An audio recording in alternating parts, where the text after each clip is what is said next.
Bonsoir à tous, bienvenue dans cette édition d'Info Soirée. Voici les titres. Incident à bord du Métro Express, une femme a été projetée au sol après que le train capitaine s'est retrouvé face à une voiture sur les rails. Il a dû appliquer son frein, témoignage dans ce journal. Les grands travaux de la phase 2 du Métro Express à Cœur-Pipe démarrent le 3 janvier. Annonce du ministre des Terres et du Logement, Steven Obigadou, demande aux Cœur-Pipiens de faire preuve de sacrifice. Gervais Frivette reste en détention policière mais devrait recouvrer bientôt la liberté. Entre-temps, les funérailles de Minakshi Paedigadou ont eu lieu à Tayac cet après-midi. Aucune trace de foul play, c'est ce que révèle le rapport de l'examen post-mortem. Maurice pourrait passer en alerte cyclonique ce week-end, conséquence d'une perturbation tropicale, des rafales de 90 km/h attendues. De la peinture pour conscientiser les Mauriciens sur la présence de plastique dans nos lagons. Une exposition se tient au Codan Arts Center actuellement. Nous démarrons cette édition avec cet incident survenu à bord du Métro Express alors que Baby Dionaren, 53 ans, voulait profiter de son premier trajet dans le Métro Express. Cette habitante de Palma a été projetée au sol cet après-midi. Après un coup de frein brusque, le train capitaine s'est retrouvé face à une voiture sur les rails à Beaubassin à une intersection alors que les feux de signalisation étaient rouges. Blessée à la tête, la quinquagénaire a été transportée à l'hôpital Victoria Candos par le SAMU. Elle est hospitalisée. Donc, quand on prend le métro pour au retour, il arrive vers où c'était Beaubassin, non? Beaubassin. Où ça? L'autre contour là, comment dire, il y a un robot, une voiture, il est supposé arrêter lui. La voiture n'a pas arrêté. Qui dit faire une continue là, ça, ce métro, la ligne continue là. La ligne continue là, à ce métro lui. Il ralentit, là, il ralentit tout à coup comme ça là. Mais moi, je suis debout. Moi, je suis déjà attrapeuse, je suis debout. Comment il ralentit comme ça, on pas de gagner. En fait, ça, avec sa vitesse. Tu trouves le là ou ça au-dessus de moi? Non, moi, je ne pas trouver. Oui, maintenant, ce qui peut dire, maintenant, il vient aider moi là dans ce ça. Ça, c'est comment je tombe là, il a arrêté ça. C'est comment on peut expliquer. Comme si il y a une lèvre depuis l'autre côté, il y a une prête de l'autre côté, comme ça. Près de 3 mètres de distance, comme ça, avec mon tape avec sa chose, on a 6 ans. On reste en plein, comme ça, là. Comme ça, on reste ça. On ne peut pas bouger, comme ça, on a un soc extra. Mais trop là, il a arrêté, là?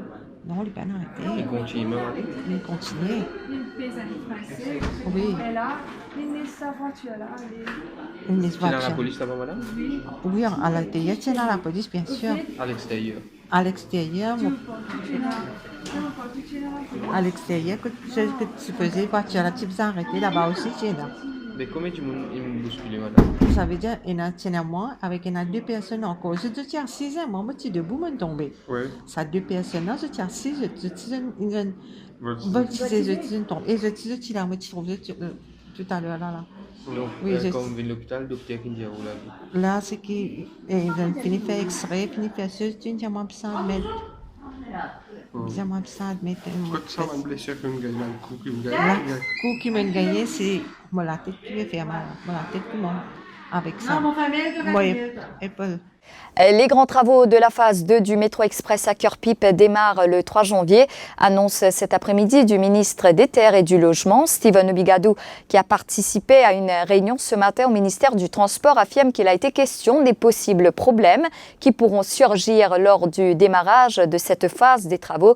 Il demande ainsi aux Mauriciens, principalement aux Cœur-Pipiens, de faire preuve de sacrifice. Naturellement, on a un petit peu de difficulté, comme dans tout pays, hein, quand on se métro. Si Vananda, si Médicis, vous bien fermer pendant une boucle de temps. Votre grand travaux peut commencer à partir le 3 janvier. Hein? Et donc, on a de grands travaux qui peuvent commencer. Et nous pouvons demander un petit sacrifice à les Mauriciens, à les Cœur-Pipiens. Nous pouvons expliquer qui peut faire, qui fait, peut faire. Et nous pouvons veiller, mon collègue, le maire et moi, qui tout peut faire d'une façon qui a le plus vite possible et cause le moins d'inconvénients à ban Cœur-Pipien, mais pour une bonne difficulté qui nous tout comme Cœur-Pipien, nous pouvons bien faire face. Mais à la fin, il y a la lumière dans le bout de tunnel pour un joli métro qui demain pour desservir nous tout. Mais à ce qu'il paraît, à la rue Sivananda, à un moment donné, on ne donne pas ferme la rue à cause ça peut poser problème. Pas de droit au donner. Et à un moment, qui le maire, mon collègue Kenny et moi, nous demandons pour gagner toute bonne explication. Nous disons, donne-nous une explication d'abord pour qu'il nous donne un coup de main à l'expliquer le projet à Banque Pipien.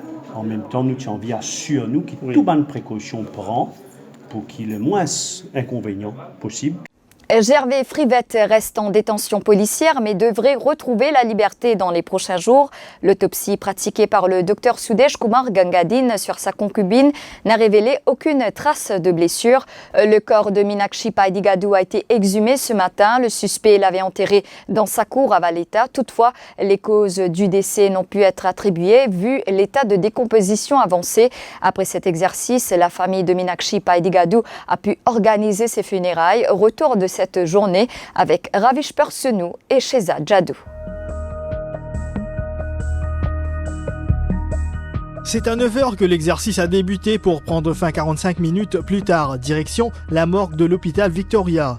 À 12h30, l'exercice post-mortem s'achève. Conclusion, pas de foul play. La mère et le frère de Meenakshi Paidigadu sont satisfaits. Ils ont assisté à l'exhumation et ont attendu devant la morgue de l'hôpital Victoria.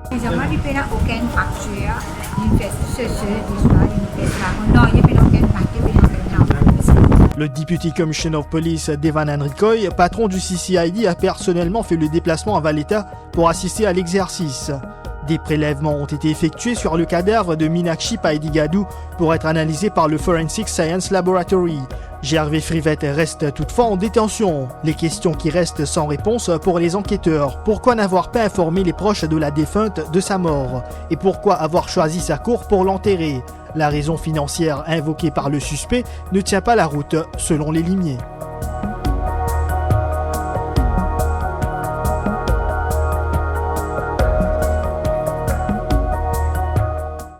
Maurice pourrait passer en alerte cyclonique ce week-end, conséquence d'une perturbation tropicale. La zone de convergence intertropicale est très active dans la région entre Agalega et le nord de Madagascar. La perturbation tropicale risque de s'intensifier davantage avec une tendance de mouvement vers le sud. Sur cette trajectoire, elle s'approchera et influencera le temps sur les Mascareignes. Des rafales de 90 km/h attendues. Une nette détérioration du temps est probable dimanche. Cette zone de convergence intertropicale est en fait une ceinture de quelques centaines de kilomètres du nord au sud de zones de basse pression entourant la Terre près de l'équateur. Donc ce système est très actif en ce moment dans la région entre Agalega et le nord de Madagascar. Les conditions sont favorables pour que la perturbation tropicale d'abord s'intensifie davantage, mais ensuite bouge dans une direction du sud qui l'amènera plus près de chez nous. Le temps de la région des Mascareignes sera donc influencé. La station de Vakwa prévoit même ce week-end un avertissement cyclonique. Le site windy.com, par exemple, donne une prévision jusqu'au samedi 4 janvier. Le site montre que le système sera dans notre zone dès ce week-end avec une intensification conséquente dimanche soir, lundi matin.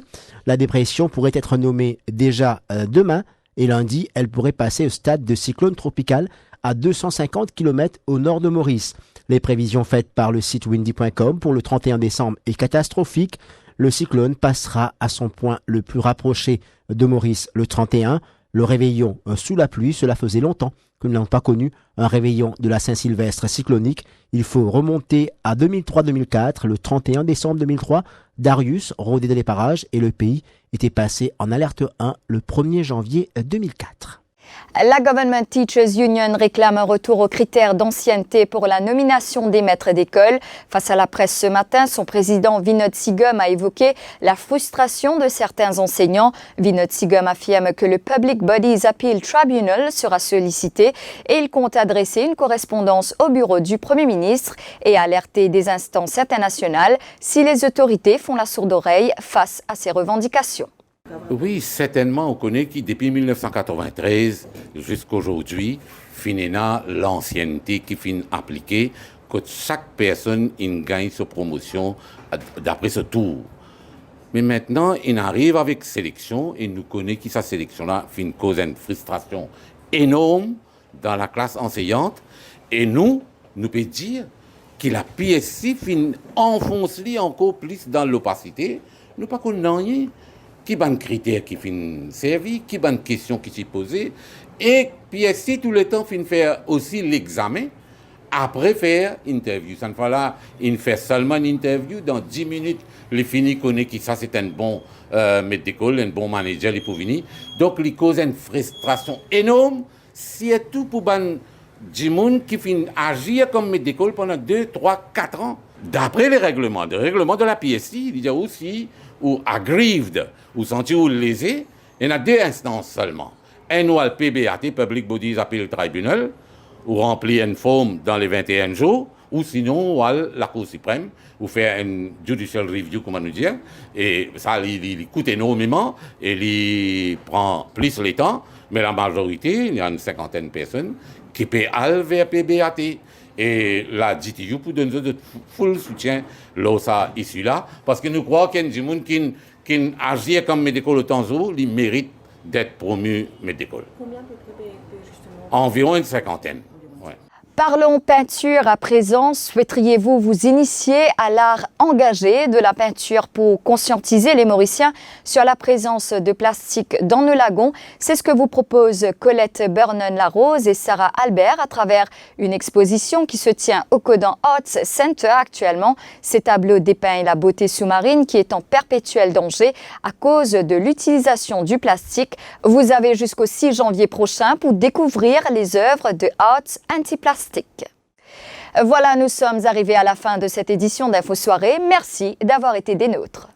L'info en continu sur le www.defimedia.info.